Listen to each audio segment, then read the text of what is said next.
This is Dr. Karen, and you are listening to the De facto Leaders Podcast, where I help pediatric therapists become better leaders so they can make a bigger impact with their services. On this show, I'll share up-to-date, evidence-based practices, my own experiences, and guest interviews designed to help clinicians and educators feel more confident in the way that they serve their caseloads, so they can help school-age kids grow up to be successful, kind, well-adjusted people.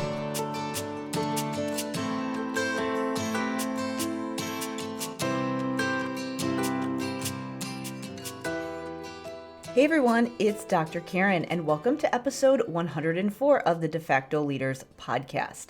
In this episode, I am so excited to share my interview with Michael Campbell, an SLP from New Mexico, who is a published book author and an author of the thinkslp.com blog. In addition to being an author, he is also very involved in advocacy efforts and political lobbying and has been very active in the union. And this is something that gets talked about a lot in some of the professional discussion groups. A lot of people know that advocacy efforts are important, but a lot of people don't know where to start and how to actually do it. And they also don't know whose responsibility it is to do it. So in this conversation, we get into a discussion on some tangible things that you can actually do in order to get involved in advocacy efforts, if you are going to be involved with your union, or if you just want to do it as a constituent. Honestly, before this conversation, I knew that lobbying was a thing, but I wasn't exactly sure what it meant. What are you doing when you're lobbying? So he explains that, and he also talks about how you can get information about specific bills that impact you, how you can work together with your colleagues so that you can form alliances and work together so that it's a team effort to really benefit the employees and the students in your organization, and also just what you can do when you're actually reaching out to politicians to get their attention. So it's a great conversation, and if you feel like you don't have a voice and you want to know what you can do right now to make a difference, you're really going to enjoy this conversation. Before we get going, I wanted to talk about the School of Clinical Leadership. The School of Clinical Leadership is a program for pediatric clinicians who are serving school-age kids, so SLPs, psychologists, social workers, school counselors, and other related service providers who want to make a bigger impact with their work. In this conversation, we are talking about a lot of things that you can do above and beyond your role as a clinician to make an impact on your caseload, to make your life easier, to make the lives of your colleagues easier, and of course, to benefit those that you serve. But in order to know how to make time for those things, you need to make sure that you have a good system, what I like to refer to as the master plan. The master plan is a strategy that I teach in the School of Clinical Leadership to help clinicians create a long-term plan for some kind of initiative that is important to them. In this conversation, Michael mentions that every year or every block of time that he has, whether it's a couple months, whether it is a school year, he's focusing on one bill or one project at a time. And in order to do that, you've got to know how to map out the time to focus on those things. And when you are a busy clinician and you have a huge caseload, it can be really difficult to figure out how to block out time for those things that are included in advocating for your caseload. And really, if you do figure out a good system for this, it makes a huge difference in the long run. You can leave a lasting impact on your field. And also, over time, it can make a difference on the caseload that you're serving right now. I've used this master planning process for a number of different purposes. I used it when I was doing my dissertation while I was working full time. I've also used it for advocacy initiatives. There was one year that there were a group of students who I knew really needed summer services, and I had to start planning at the beginning of the year to create a plan and get my team on board so that we could have the data that we needed to make sure that we got students access to the services that they needed. And I've used it for a number of other different initiatives as well. But the main thing is that you have to think ahead, and you can't get caught in the weeds with all of the fires that you need to put out day to day. And that's what I show you how to do in the School of Clinical Leadership.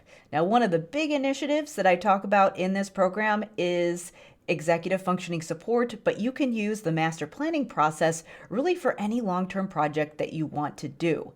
The program is focused on taking on a leadership role regardless of your job title so that you can make a bigger impact with your work.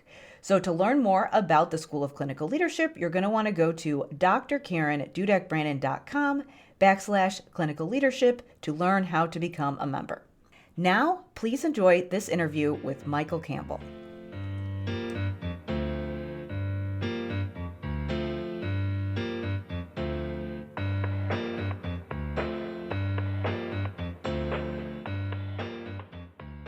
Today, I am joined by Michael Campbell from Think SLP. So thank you so much for being here with me today. Thank you for having me. So I thought we'd just start off by having you share a little bit about yourself. So I guess your origin story, what led you to the work you're doing now, and what do you do? That is a great question with a long answer. So we'll start now. Right now, I'm practicing as a speech and language pathologist. How I got here, it's been a journey. I've always enjoyed working with people, and I started out wanting to work as a teacher, and I kind of did there for a while. I really enjoyed it. I worked with students in TRIO programs, Upward Bound, helping underrepresented students and populations get into undergraduate programs, a lot of tutoring, a lot of college admissions coaching, and mentoring, and just kind of hand-holding, which I really enjoyed, and learning about the process of college admissions. I was very lucky to earn a Fulbright to go teach in Mexico for a year. I taught English as a second language in public schools. I stayed teaching in private schools, always middle school-ish age. I really enjoyed that. I got into administration a little bit in Mexico. It was called a coordinator, but sort of like an assistant principal or a grade level principal. And then I knew I wanted to do something different eventually. I knew I wanted to go back for my master's degree, and there's a lot of practical reasons that I pursued speech and language pathology, lateral mobility, the ability to move into private practice, things like that. But it was still in the same sphere of education and teaching and language, which is what I really enjoyed. And so, I went back for my master's degree in SLP. I spoke Spanish. That was what I wanted to teach originally, even though I never did. And with my years in Mexico, it made a lot of sense to specialize in bilingual SLP. And so, I went back to earn my graduate degree, did a little bit of research, and then I have continued practicing since then for a couple of years now. And you have a lot of different interests and projects. So there's so many different directions we could go in this conversation. I know that you have a book out, and you've done a lot of research into advocacy and unions, which I really want to get into. Can you tell us a little bit about your book before we start on those other topics, though? Sure. Yeah. Thank you for asking about it. So I took a lot of my experience from Upward Bound and coaching high school students on getting into undergraduate, and I applied it to my own experience when I was applying for my master's program for graduate school. And I started writing about it on a website, thespeechblog.com, not the most original name, but it worked. And coaching people, kind of trying to demystify the admissions process for graduate school, because there's a lot of confusion and question and doubt. And I think it keeps a lot of good candidates from pursuing higher education, specifically in our field where we have a big need. And eventually I had enough information and content that I sort of repurposed it and reorganized it into a book. And I was working with a publisher for a traditional publication route, and then the pandemic hit and the world changed. But he really encouraged me to pursue self-publication. And so I worked with an editor and a typesetter and an artist for the cover, and put out a book. It's called SLP to Be, and it's the unofficial guide to getting into graduate school for speech and language pathology. It just walks people through the process of writing statements, how to prepare for interviews, etc. Wow. So I just recently had someone on, it's actually not published yet, who did the traditional publishing route. So that is really interesting that you've done self-publishing.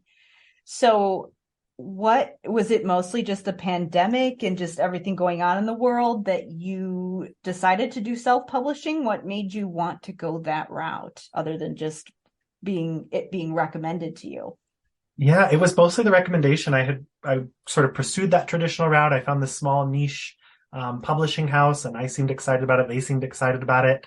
and then they just couldn't take the risk of publishing anything. And I'm not sure what's happened to them since then, but they said, definitely look into this. And once I did, I realized it was a really viable option that I didn't know much about before. And I'm glad I did it. It gave me a lot more both control and opportunities to learn things. Like you mentioned, I have a lot of interests. I love learning new things. And so the self-publishing route gave me a lot of opportunities to kind of build little skills and learn things along the way, which I really enjoy. So where did you go to figure all of that out?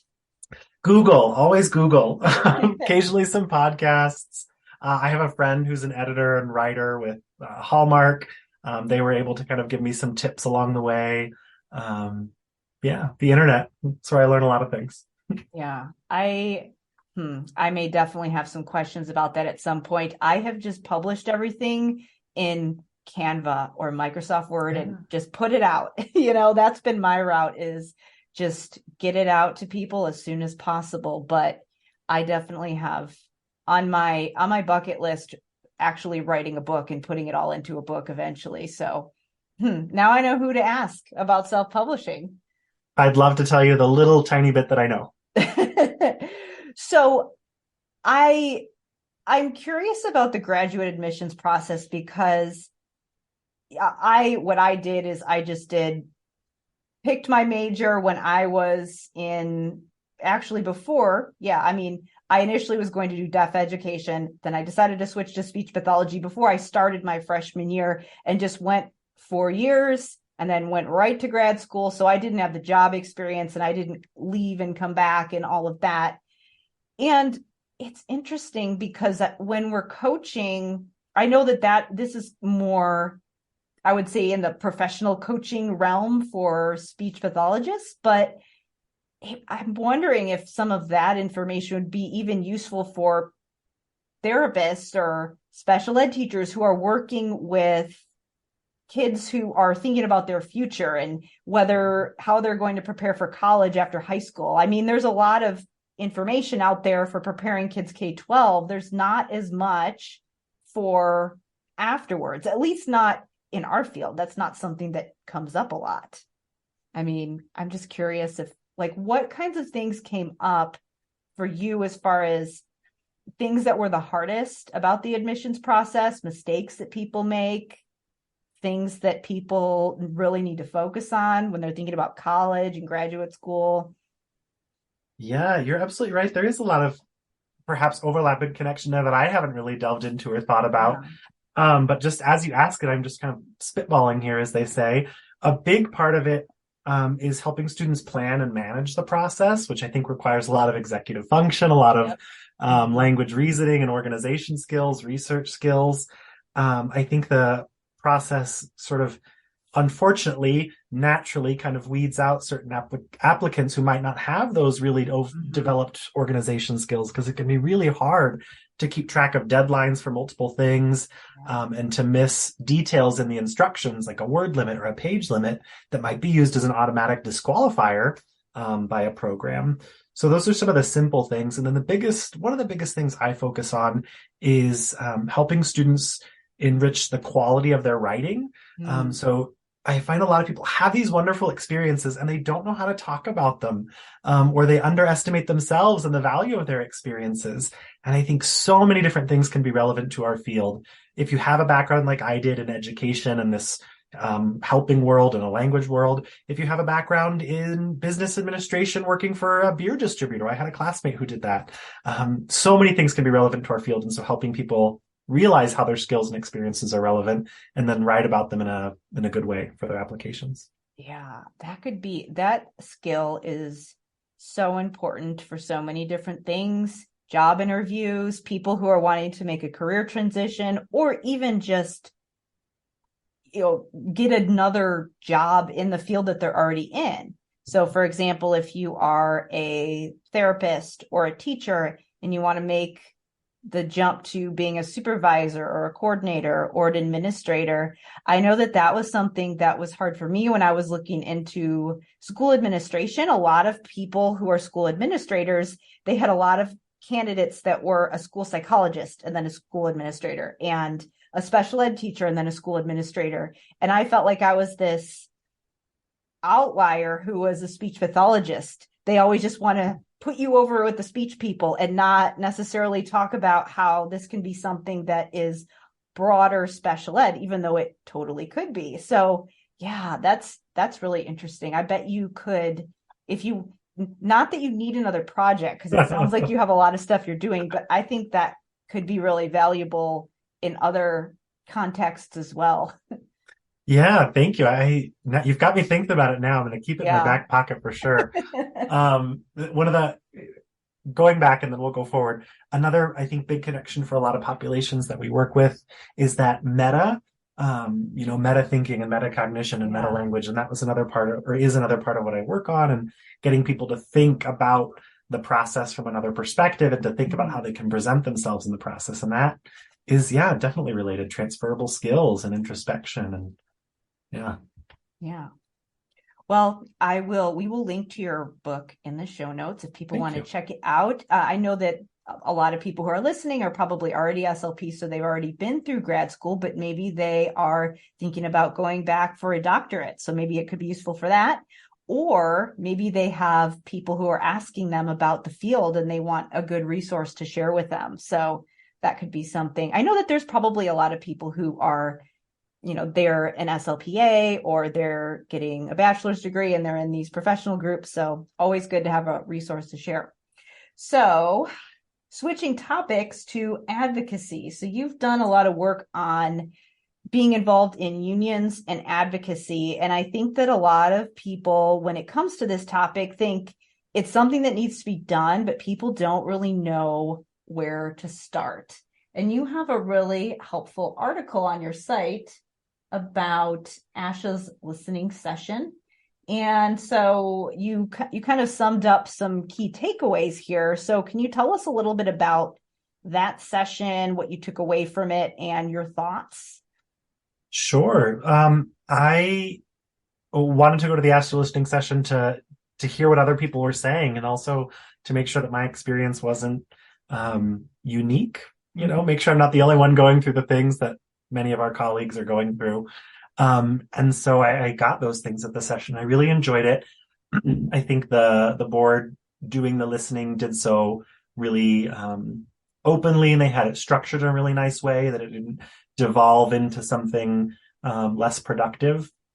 And there was they had structured it in a way where they had questions, sort of seed questions to get conversations going. And then I sort of stepped back and reflected on what I heard. And for me, it was sort of 4 key themes that kept coming up over and over, no matter how we steered the conversation. The first one was workload. And there's lots of ways to talk about it: caseload, workload, hours, productivity, but that kept coming up a lot. Tied to that, of course, compensation, be that direct salary numbers or all the other things that can go into compensation. And then I think that it just kind of flowed into this respect and dignity, and sort of how those are being challenged and changing in a lot of ways, not only in our field and our profession, but many professions and fields. And it's different in society right now. And then that last one, I think, assigning responsibility. Who's responsible for fixing these things? These are problems we're seeing. Who's responsible for fixing them? How can we fix them? What can we do about it? And there was a lot of different ideas around that. And it was encouraging. I did really enjoy the call. But yeah, those were a couple of the things I heard about. So I would love to hear your take on workload. You had some interesting thoughts there. And I mean, it's something that I had experience with it when I was in the schools. We trialed the workload model, or at least presented it to the administration. And it was definitely something in the surrounding areas that was being promoted as this solution. But I know you have some thoughts on the issue. So I'll let you explain your takeaways there. Oh, thank you. Yeah, I think I didn't realize that historically ASHA had this caseload cap. And then it was scrapped because employers weren't paying attention to it. And then people thought it was sort of too blunt an instrument to really take into account a lot of the complexities that you have when you're calculating a caseload and a workload. And just from what I heard I'll jump to my take. I think the calculators that are out there can be helpful, but I think they're a little too complex. I think people know, I can just underestimate this and that'll put this within the range. And of course, who you ask to fill out that workload calculator is probably going to change the results that workload calculator spits out. And so I kind of started thinking of it too, like the speed limit. If the highway says the speed limit is 75, that's in sunny conditions, dry roads, low traffic. And I think we should think of workload calculators and caps the same way. That's when the sun is shining and the road is dry and things are great. That's when we can work at that maximum cap. But instead, we're kind of treating them as sort of like a minimum, like, oh, you have to be going this faster. You have to be going with this many students. And I think that when we're considering, the unprecedented staffing shortages that we're facing in schools and hospitals, turnover is high right now, generally challenging times. Those high levels aren't sustainable. And so I think, it's yeah. Yeah. Well, and I get where people are coming from to say a student who you're seeing for articulation is very different than a student who, is non-speaking and has different needs. So that Absolutely. makes sense. But where I have personally had a hard time presenting it to administrators is just because it is so complicated. And a school administrator has so many different things on their plate. They want something that's simple. Let's make a decision. Let's go with something that we can easily implement. And when you start introducing all this complexity that can't be replicated, I think the ability to replicate something like that, can you replicate a model where it's a flat number of students? That's way easier than a workload. It doesn't mean that that's the better option, but I think that that's why that is so much more appealing to administrators. And of course, you have the whole, with states not being consistent with what they require. So I love what you said there. Like, it might not be the better option, but it might be the more appealing option or the easier to implement option. And that's really true. Sometimes we're thinking about false choices or false equivalencies. And sometimes, it might not be the best option, but it's what we can do or what we can explain to people. And I think even if we have administrators who get it, because a lot of times I think they truly do, they have a boss too, and they have a boss, and it kind of gets into the advocacy piece and the political piece. They have a boss too. And sometimes that boss is, the public education department in your state or the legislature, or the public in general. And our capacity to understand the nuance of our students is obviously very high. This is the field we work in. But when somebody's not as familiar with the nuance of it, we have to try and simplify it to make it short and quick and be able to explain it to somebody. But we lose the nuance that helps us set these caps in a way that makes sense. It's a hard balance. And I think that where people get stuck with advocacy issues and where they get discouraged or they get into more of a victim mindset about it is where they don't get the results that they want. But oftentimes you really do have to think about things from the other person's perspective, where, yes, it would be so much better if we had this perfectly customized model, but that might be, you almost have to do it in baby steps and just inch towards something that is more realistic, but at least a step in the right direction. I mean, even if we didn't go with a workload analysis and we just decrease the caseload numbers, we're still going by numbers, but if we could get the cap to be lower, that would be a step in the right direction, even though it doesn't solve the whole problem of some clients having more significant needs than others. I mean, the simplicity is key when you're dealing with some kind of a bureaucratic system that has all these different levels to it.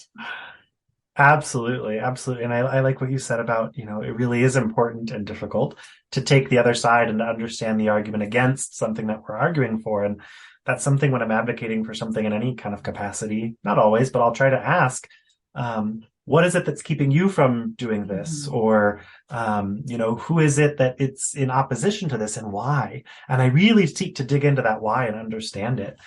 Because sometimes it's something that I didn't know, or sometimes it's something that I think, oh, there's this information that if I present it to you, that why will make more sense or will go away. Yeah, that's really important, is to just assume. You just go in assuming that everybody has good intentions and that they're not sitting there trying to make the SLPs or the social worker or whoever's life miserable. They have a boss too. That's what I would say. Yes. And I think about that sometimes when I generally agree with a lot of the decisions my supervisors make about things. But when I disagree, I think, I trust them and I respect them in these other contexts. There's probably some reasoning that I don't understand. Hmm. Sometimes they have the time and the capacity and the permission to explain it to me, and sometimes they don't. And Hmm. that's part of work. Yep, it is. So I want to get to the pay discussion because Mm. this is a topic that I have just been thinking about so much recently with I am in the self-employed space and the entrepreneur space, and I spent a lot of time in the school systems as well. And it seems to be this whole, I guess, this presenting of either or, like this is good, this is bad, whereas it's not really that one is good or bad or better, it's just that they're different. And I think that the pay discussion is really interesting as well, because when I transitioned to a self-employed person and I had to think about, okay, if I want to build this business up and replace my income, how much do I actually have to make as a self-employed person? How much am I actually making as an SLP with all of these other benefits considered, not to mention the whole idea of, being a self-employed person, the decision fatigue is just, that's a whole separate conversation, but the compensation piece, and I thought you made some really important points there. Do you want to get into those? Um, yeah, I think, pay is it's a big part of our conversation, what's going on right now. And I think in a helping field and a helping profession and a job that takes so much heart, like, SLP, PT, OT, teaching, special education, it can be sort of difficult to talk about it sometimes. And so I think Mm-hmm. my first point is transparency is really important. It's important that we be transparent when we can with our colleagues, with the public, about what we're making and if it's, appropriate or not.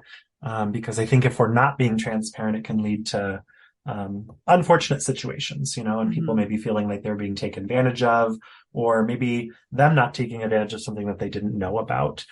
Um, yeah, and I think that's where sort of maybe unions come in too. I think they do a really good job, and a lot of times, not always, about Mm-hmm. helping with that transparency piece. At least in the schools, I know it works very differently in the hospitals and the medical settings, and obviously in private practice, it's a whole different ballgame. Some of that information is public. So special ed cooperatives will post, you can actually look up what somebody made. Same with school districts. It may be different state by state, but I know in my state, I'm in Illinois, some of that information is public. So you can actually Yeah. see what people make. Yes, absolutely. On my post here, I break down my salary as a daily rate and an hourly rate. And it's also it's on the district websites. You can often look it up. And so, sometimes people don't realize or they don't take the time to do it or whatever it might be. So I encourage people to do it and to look up those numbers and to know them, not obsess over them, but to know them. Yeah, well, and also I think it's important to understand how much you really are being compensated, because insurance and benefits Mm, and pension, I mean, that's something that people don't always factor in, especially if they are thinking about transitioning to being a contractor or self-employed. And again, all of those options are great options that can work for people. You just have to know what you're dealing with and understand what you're actually getting. yes. And one of the SLPs that I work with, she's my mentor in many ways. When I was applying to a lot of my early jobs, and she obviously wanted me to come work with the district where she works, and I wanted to as well. But I ended up making a different decision to go to a different district, in large part based on money. They were able to pay a little bit better at the time. Mhm. And one thing that I appreciate was she said, "You know your family, and you know what you need to do for yourself." And I think that kind of comes back to what you're saying. It's important that we know, what benefits do I need? Can I take advantage of that? Or is that not going to help me out? Mhm. And to have those numbers and to weigh them out. And benefits, insurance, retirement can make a huge difference when you think about your compensation. For me, it's about $50 an hour ish without the benefits, and up to almost 75 ish with the benefits. That's a huge difference. And you Yeah. need to really compare apples to apples and oranges to oranges. And so knowing, okay, if this is a salary, how many days a year are you expected to work for that salary? How many hours a day? What's rolled into it? What's not? That was really, I've never seen it really broken down like that. I thought that was really helpful. How did you figure out how to do that? Just played around with it in Excel. I just kind of took the numbers and broke them down and kind of thought out. I thought back to when I was looking for my CF and comparing the different offers. And I was looking in very different settings. I was looking in schools, private practices, and a sort of hospital-based clinic. And so I got very different offers. Schools have a very different calendar and they Yeah. presented things in a very different way. And so I tried then to break it down into, an hourly rate that I could truly compare. And I just did that same process with my salary in this post. That's interesting. Yeah. When I was thinking about transitioning and being self-employed, my husband has a finance background and is good with all of that stuff. So he figured it out for me.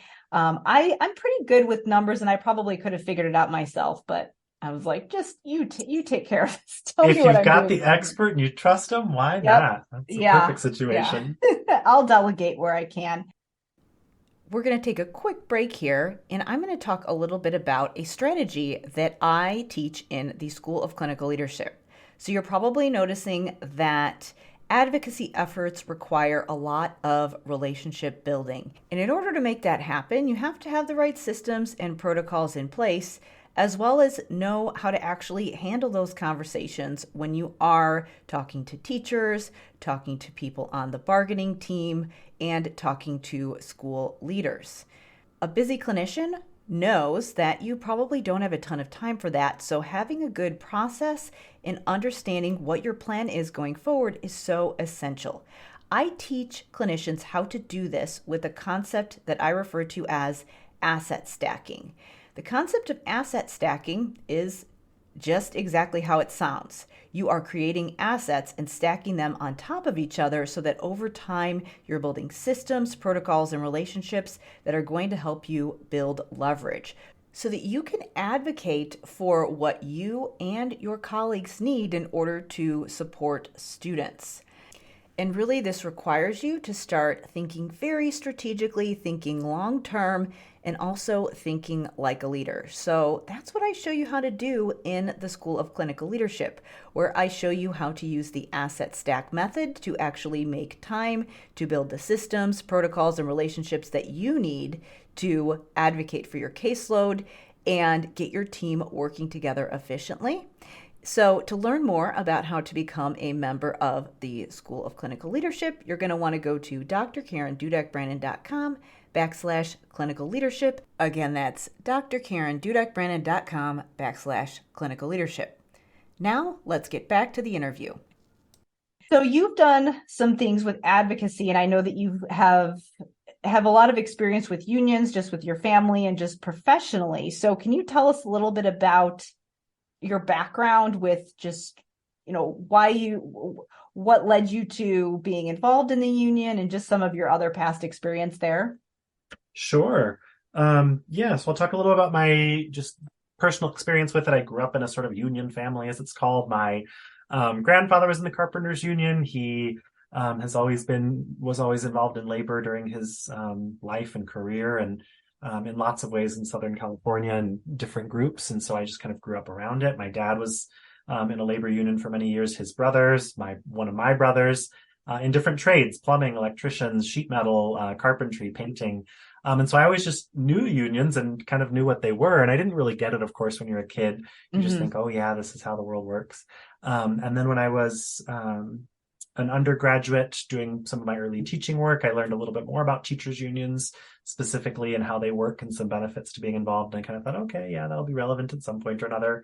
And then it wasn't really actually until I got into SLP that I got very involved in the union in my first district that I worked with. And I got involved because I saw things that didn't make sense, and I started asking questions, and people said, hey, come ask those questions in our meeting and come participate in the meeting when you do know the answer. And so somehow I ended up on the executive board for my local chapter of NEA, the National Education Association, one of the big unions for educational professionals. And then that same year, I ended up on the bargaining team, which was a fascinating experience, sometimes a little unfortunate, but because you really, what's that expression about, you see how the sausage is made or something like that, just seeing what went on and how the bargaining happened. I was maybe a little bit innocent or naive before that, and just thinking that everyone sat down very calmly and rationally and made a list and said, oh, we can do this, and oh, well, we can't do that. So that was how I got really in-depth involved. And it kind of scared me a little bit. I'm definitely still involved, and I still want to be involved. I'm taking a little time now that I have other personal things to focus on because it's very time consuming Hmm. in a new district that I'm in, but I continue to be involved. I'm a member of my union. I think it's a great thing to be involved with and to pay to be a member of. And I continue to advocate and lobby. I went just earlier this week to my state capital for a lobbying initiative with the union, talked with legislatures all over Capitol Hill for the day about different bills that were being presented. And yeah. So really, unions were one way that you learned more about political lobbying and other specific things that you can be doing just beyond local. Absolutely. For example, with the lobbying days, if your local union or state union or any organization is organizing them, there's usually a training at the beginning of the day, 2 or 3 hours, and you sit with other professionals like you and they explain to you these are some important bills.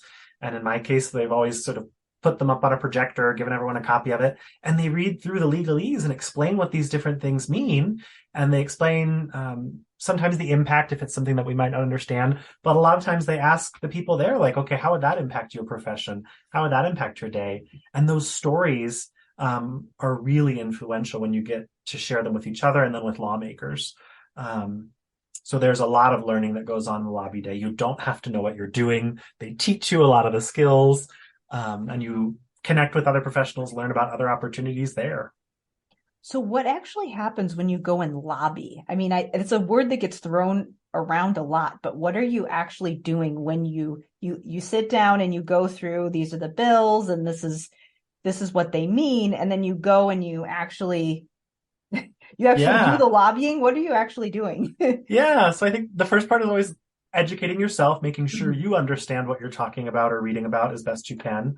And even if you don't have time to necessarily read the deep legislation, a big part of it is sharing your story. So you walk around your Capitol building, legislative office, if it's an in-person lobbying day, and you knock on doors and you talk to people. Hopefully you get to talk with the senator or the representative themselves, but a lot of times they're very busy people. They might be on the floor, they might be in other meetings. So it's best to plan ahead if you can, and to schedule a meeting.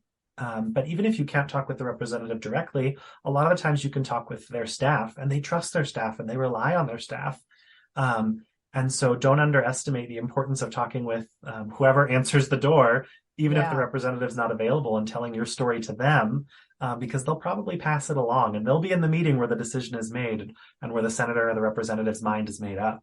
And so it's a lot of knocking on doors and talking to people, which I really enjoy doing. So it's a relatively easy thing for me to do. It can be a little scary at first, but if you go with a friend or a coworker, you make it a good time. There's also lobbying through emails, through phone calls, but it's the same thing. Knocking on the door, dialing the phone number, sending the email, and telling your story, and then including a specific thing or action that you want the senator or the representative or the person to do. So please add your support to this bill, or please make sure this bill gets amended to do XYZ. So it's almost like an open house, the actual fit when you actually go in person, where they let you come in and walk around and just talk to whoever you've set a meeting with or whoever you can just get in to talk to. Yeah, especially in my state. I live in practice in New Mexico, and we have our state legislature works a little differently than a lot of other states where they're not full-time professional legislature. They only meet for a couple months a year. And so Mm-hmm. it's a very busy couple months, and there's lots of people running around the Capitol for those couple months, trying to get time. But even in other states where they do have a full-time professional year-round legislature, yeah, if you organize and go on a day, absolutely. And if you sort of go individually, it'll be a little calmer, but yeah, it's a lot of walking around, knocking on doors, open So you house. can That's a good way actually of putting just it. just go and try to set it up on your own if you want to. Yeah, you can look up who your reps are, email them and say, hey, I'm a constituent and I'd love to have a meeting with you. Another important thing to know is who you're a constituent to, so who your representatives are. But you can talk to other people who aren't directly representing the district that you live in, and to know what committees they're on, because a lot of times in the legislative process, all the representatives and senators don't have time to read a specific bill and deeply, deeply understand it. So they rely on a committee to do some of that work. It's a small subgroup of legislators who read the bill and dig into the bill and hear from the experts. And they present a recommendation, usually saying, please do pass, or please don't pass, or please amend. And so even talking to those committee members, those key committee members, can be really important too. So if you're a constituent, it means that you live in the district of that particular politician. Yes, exactly. Okay. I political science was not one of my strongest my strongest courses when I know I had to take a couple entry level ones in college, and Yeah, I then you forget it when you don't use it. But absolutely. I'm sure you've learned a lot of this language on the spot as you've been navigating this process. I'm seeing a theme with storytelling and the interviewing and graduate essays, and yes, physical interviewing, graduate essays, and also in lobbying. So that seems to be one of your one of your superpowers, I guess. Is that I hate to That's say superpower. It's a skill that you've probably worked at really, really hard to hone. very kind of you to say. I never thought about that, but it is definitely a theme that kind of weaves through a lot of those things, that connecting with people and sharing your story. So to go back to the email, if you want to email your okay, so which politician do you actually, if you have a certain bill that you want to be passed, or you have something that you want to be done, you email your congressman? Is that the right person, or the committee that is responsible for passing those bills? Yeah, both. I say to start usually with the person that represents your district, Okay. the geographic area that you live in. And hopefully over time they kind of get to know who you are if you're Mhm. emailing them regularly or something like that. But definitely email them because they'll be voting on it, hopefully one way or another. And if they happen to be on the education committee or the healthcare committee, even better. But if Yeah. they don't, after you email your representative, yeah, look up the committee and who's on it and email those people directly. So be persistent. So you said Yeah. we probably need some kind of an attention getting subject line and hook at the beginning, and then a good story, and then some kind of a call to action at the end where you're asking them this, or to do this, or do some specific action, pass this bill or don't pass this bill. Yeah, I think Kind of that's your a great way to format. summarize it. Yeah, Yeah. that's exactly it. Yeah, grab their attention, tell them your story and how it impacts you, and then a specific, clear, concise call to action.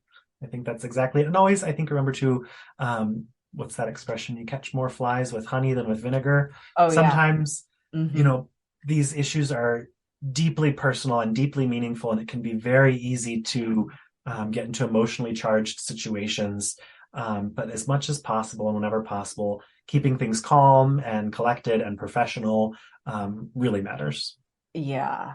I've seen the discussions get very heated, especially when you think about, they're talking people, I'm not going to mention any names of specific organizations, but organizations that are responsible for providing advocacy and lobbying, and people are very vocal about their opinions about certain politicians, Yeah. organizations, and yeah, I get it that in a private conversation that might be okay to do, but publicly, probably it probably won't get them to respond to your email. Yeah, and I think I like that in a private conversation that's very different. I think Mm, remembering why you're there and what you're lobbying for and what you're mm, asking for and keeping that at the front of your mind. And then kind of like we said earlier, it's important to be able to understand the other side and their opposition to something or support of something. And people aren't going to open up to you and want to have a lengthy conversation with you if they feel attacked or if they feel threatened. They're going to shut down. And so mhm. keeping things as calm as possible so that you can understand the other side and make a genuine connection there when possible. I wonder how many angry emails these politicians get on a daily basis. I I can't can't even even imagine. imagine. Yeah, no, I don't want to know. Oh, and I say the same thing about school administrators. I mean, they probably have a lot of angry emails that they get from people in the community, their staff. And so, yeah, it's everybody has someone that they report to. Yes. And I So, think when I think about, as a speech and language pathologist, serving people with communication and swallowing disorders and disabilities, um, I think it's going to be harder for somebody who's in a certain situation to stay cool, calm, and collected when the bill or the law affects them on a deeply personal level. mhm. And sometimes us advocating for the populations we represent, we kind of have a little bit of more emotional space to the issue. We Yeah. care about it just as much, but it's different because it's not as personal for us. And I think that's why it's probably even more important for us to advocate and lobby and educate on behalf of the populations we work with, because we have that sort of professional armor that we get to wear to help us stay collected in those situations. Yeah. Or even if you've had, I think sometimes people, when they're not in the thick of it and it happened and there's been a little bit of time, sometimes that can be a better place to be, where you can provide that help when you do have some space to process things. It makes you a little bit more objective, depending on the scenario. I know that when I was in the schools, I was a member of the union, and they were pretty good about proactively. I would get calls and emails all the time, like, vote for this bill, and this is the candidate we support for this, and this is why. And so even if you're a member of the union, a lot of times they do proactively reach out to you. And I think that those are probably the emails that get to your spam box that, Yes. yeah, you should probably open those. Yeah, when you have the bandwidth to try, it's important to educate ourselves. And that's another advantage, I think, of unions or professional organizations, because there's so much information out there all the time. They can kind of filter it and summarize it for us, and help us focus on the issues that are important to us. And another thing I tell people is they don't need to be an expert on all of the topics and all of the issues. Yeah. For this legislative session in my state, I'm picking one bill to really understand a little bit more deeply and to talk to people about. And I have colleagues and people I respect and work with who are picking other bills, and that's good. And if somebody has a question about this, I'll say, I'm not the expert. I can refer you to this person who knows a little bit more about it. And it helps reduce some of the overwhelm too, because it can feel very overwhelming. Yeah. And then you get discouraged and don't do anything because Yes. you don't see results, because you have spread yourself too thin. You can't die on every hill. No. At least not all at once. Yeah. Baby steps, little by little. Yeah. I'm curious if you've ever read some of these articles or just heard, because I've talked to some people in the past who have not worked in education, and they're just, people say unions are unnecessary, or why do we even need them? Or I've heard the argument that maybe they're necessary for some fields and not others. What are your thoughts on that? It's a great question. I think it's a topic that goes around a lot.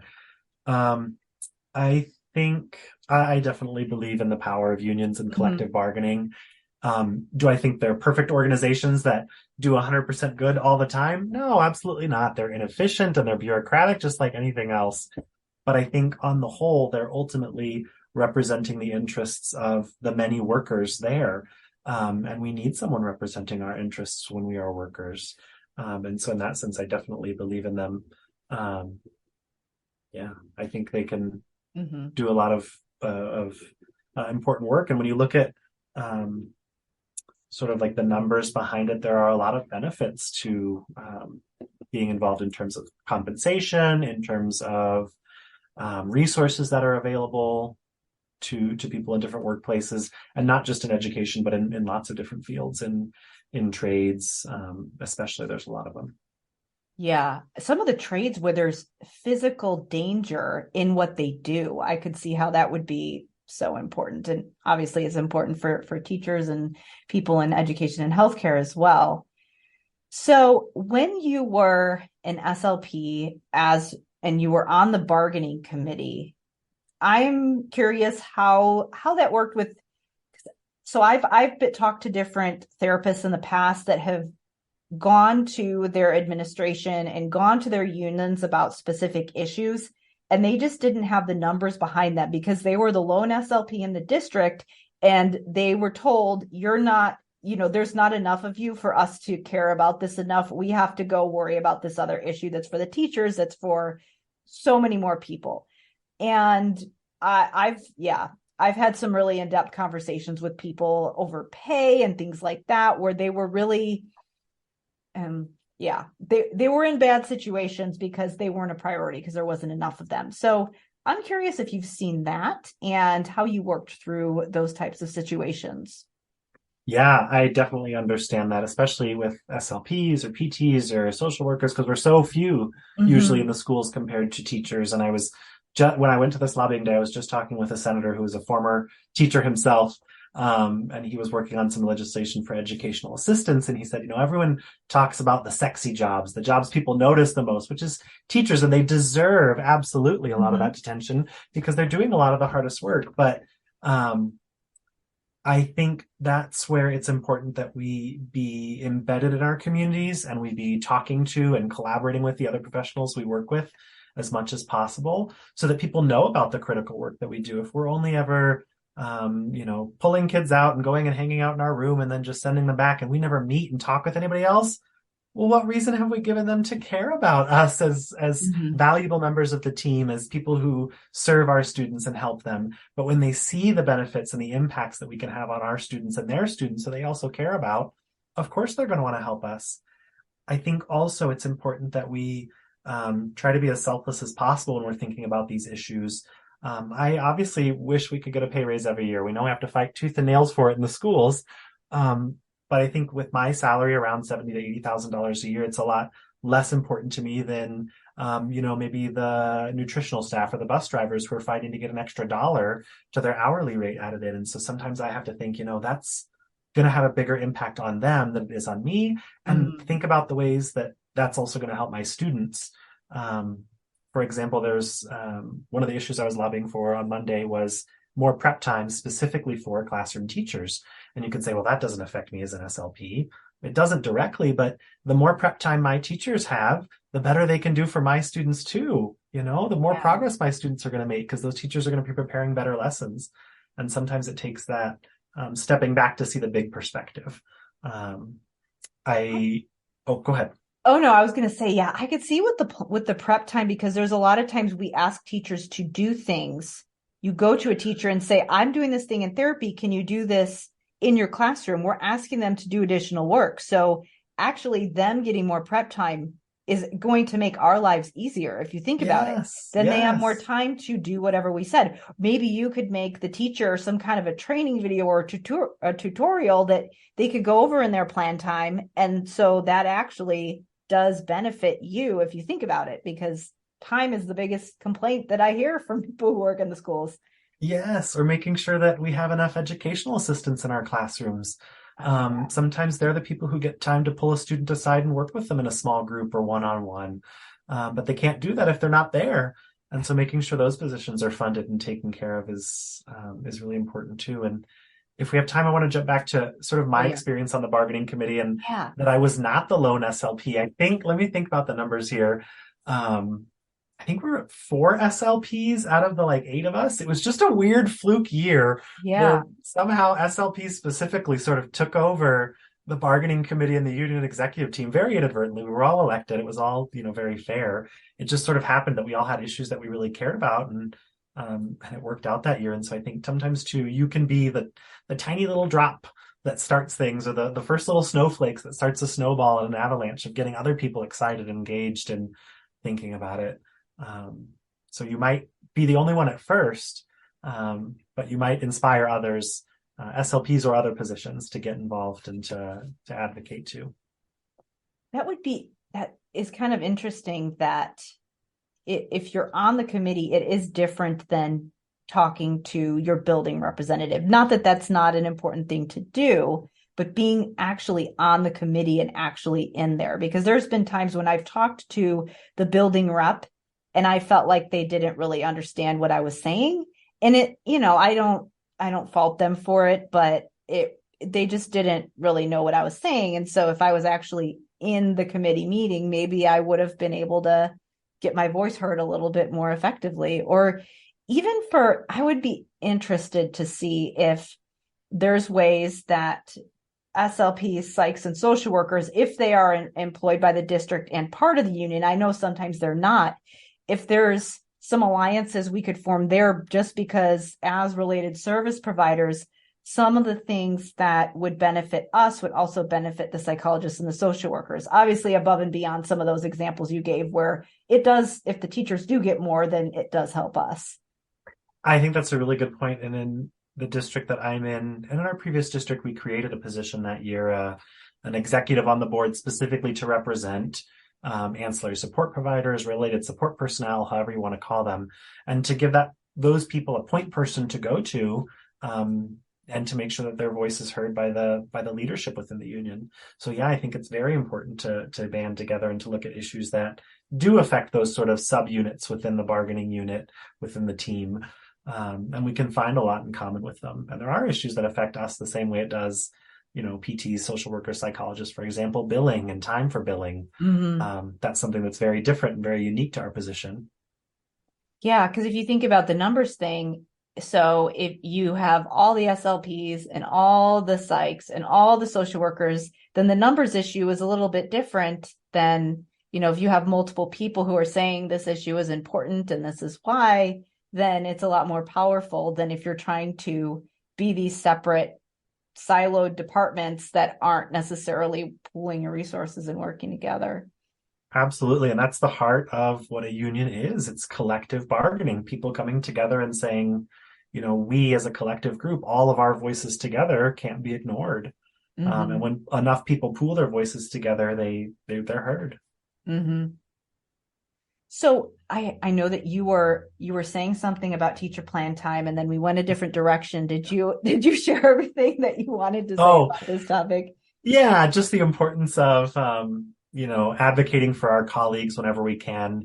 And then also hoping and trusting that they're going to have our back when something comes up, and saying, you remember last year when we went with you and lobbied to get you that prep time? We're really asking that you come and help us out this year to make sure that we get our budget increased for materials, or to make sure that we're included when they're planning spaces in the school. We don't want to, be working in the hallway or whatever it might be. And so that relationship building is important. Yeah, that's a good point. Is that a lot of times you might, the first step in getting something for your department might be helping another department get what they want.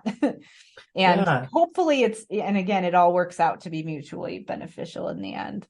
Yeah, it doesn't have to be one or the other. It's not like just because I need this thing that makes somebody else's need any less valid. We can both need something at the same time. And through a union, hopefully we can come together and help each other get the things that we both need. It doesn't have to be competition. It can absolutely be collaboration. And we're more effective when we collaborate with each other, when we're not infighting. Mm-hmm. I like the idea of seeing the bigger picture of, okay, if this person over here gets this, that actually does help me, even if it doesn't seem like a direct relationship. That's a really, really good point. And that's what I tell a lot of people when they're thinking about service delivery. Even just as something as simple as, what do I do in therapy with this kid who has this particular set of needs? It's like, well, let's think about what's going on across the board here. And then we can make decisions about what we're doing in therapy. Context specific. Very good connection. I love it. Yeah. So we are getting towards the end here. I think we're getting to a good place to wrap up. So you have a lot of resources that you've some great articles on your site. So can you share a little bit more about where people can connect with you and read some of your work? Yeah, thank you. That's very kind of you to say. I think if you're interested in the graduate admission side of things, the speechblog.com is where all of that information lives. But now that I'm in practice, I still enjoy writing and being creative. And so I've moved over to thinkslp.com. And that's where I'm writing about topics of interest to me, creating materials free or paid, and sharing those when I think it's appropriate to do so. So yeah, Think SLP, there's a contact page there. It's the best way to get in touch with me. And your book is available on Amazon and anywhere else? Amazon. And what's the name again? SLP to Be, SLPTOBE, SLP to Be, an unofficial guide for getting into graduate school for speech language pathology. Great. Well, we'll link to all of those in the show notes. All right. Well, thank you so much for being here with me today. Thank you so much for having me. I really appreciate it in the conversation.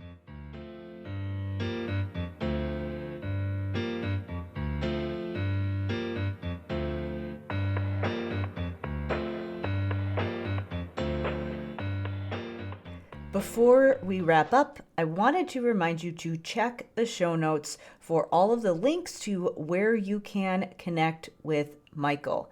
You'll be able to learn about his blog, his book, and the articles that we discussed in this episode. So if you are someone who wants to get involved with advocacy efforts, if you feel frustrated and you feel like you don't have a voice, you will definitely want to check out his resources.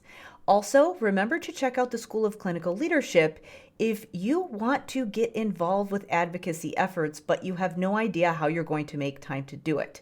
If you want to provide comprehensive support for your caseload and you want to get your team on board, but you're not really sure where to start, then you will definitely want to check out the program. One of the biggest initiatives in the program is that I show you how to develop a plan that gets your entire IEP team on board with providing executive functioning support across the day. So I talk about specific strategies and things that you can share when you are training your team to support kids across the day. So to check out that enrollment page to learn more about how you can become a member and what's involved in the program, you're going to want to go to drkarendudek-brannan.com/clinical leadership. Before we wrap up, remember that it helps me out so much if you rate and review the show wherever you listen to your podcasts.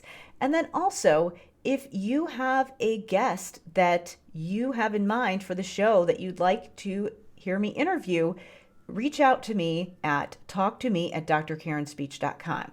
I am looking for people who are involved in leadership initiatives in their clinical role, people who are using their clinical skills in a creative way to foster innovation in the field, and who are showing leadership and supporting kids and making a difference in the field. So if you are interested in being a guest on the show, you can also reach out to me. Again, that's talktome@drkarenspeech.com. As always, thank you so much for listening, and I will see you next time.